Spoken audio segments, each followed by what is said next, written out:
कृष्णा मंदिर के प्रांगण में उपस्थित हैं। सबसे पहले तो मैं बहुत बहुत स्वागत करना चाहूँगी अध्यक्ष महोदय का, मातृशक्ति का, सम्मानित मंच का, समस्त भाइयों का और बहनों का, बाल गोपालों का भी। हम सभी बहुत लकी हैं। महादेव देख रहे हैं, राधा रानी का प्रांगण है और भगवान परशुराम जी की छत्र छाया में हम सब यहाँ उपस्थित हैं।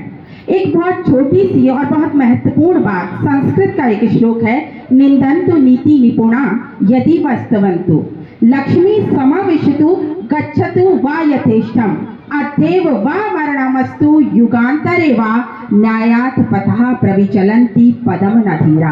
अर्थात नीति में निपुण लोग, निंदन्तु नीति निपुणा यदि वस्तुवन्तु, नीति में निपुण लोग ये निंदा करें या तारीफ करें, धन आए या चला जाए, आज ही मृत्यु हो जाए इस पल में या युगों के पश्चात, किंतु न्याय के पथ से कभी भी धैर्यशाली पुरुष दिखते नहीं हैं।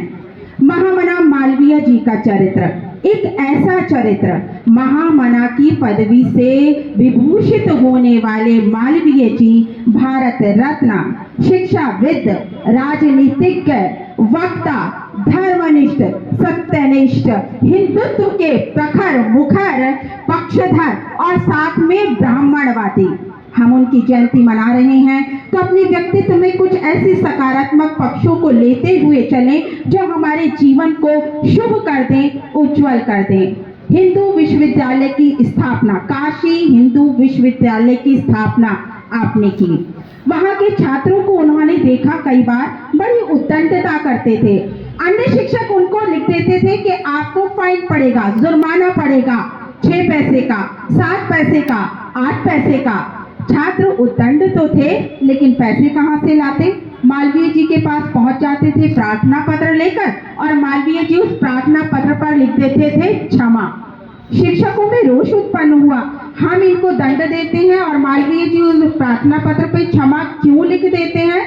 तो मालवीय जी ने कहा, जब मैं बाल्यकाल में छोटा बालक था तो गंदे कपड़ों के लिए मुझे 2 आने की सजा मिलती थी। मेरे पास 2 आने नहीं थे, ये 6 आने कहाँ से देंगे?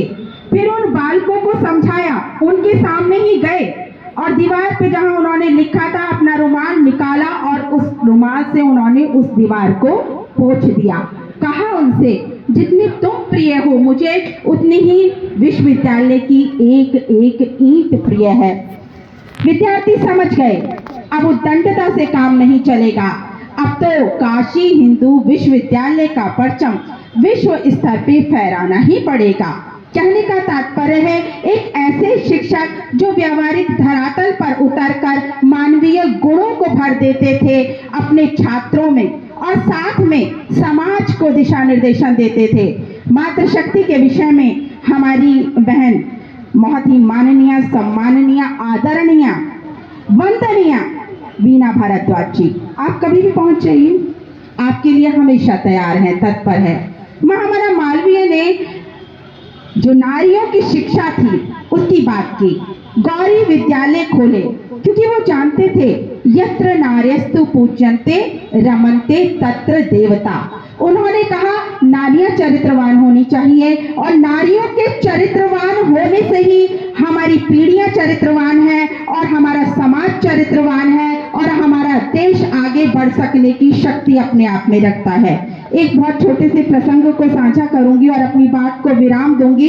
आप बहुत धैर्यशाली हैं जो इतना धीरज धरे यहाँ पर बैठे हैं, लेकिन लकी भी है, मैं आपको कह चुकी हूँ, महादेव जी के सामने बैठे हैं। जो भी मन की बात हो ना, बाद में कह के जाइएगा और दोबारा आइएगा तो फिर बता के भी जाइएगा कि क्या रहा। महामना मालवीय एक बार रात के 12 बजे के लगभग इलाहाबाद के एक वैद्य जी